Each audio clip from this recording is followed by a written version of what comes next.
I look at the sky, which you have made, at the moon and at the stars, which you set in their places. What are human beings that you think of them? Mere mortals that you care for them?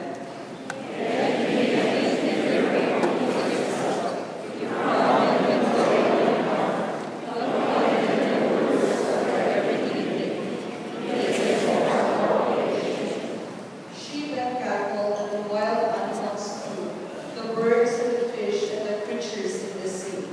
O Lord our God, your greatness is seen in all the world.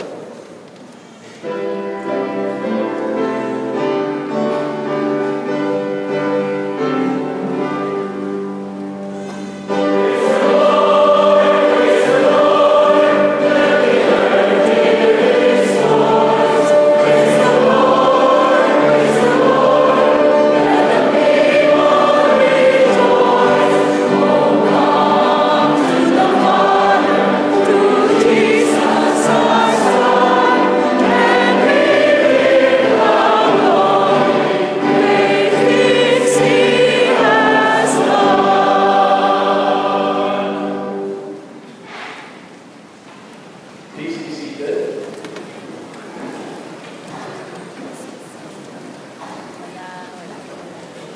Good morning.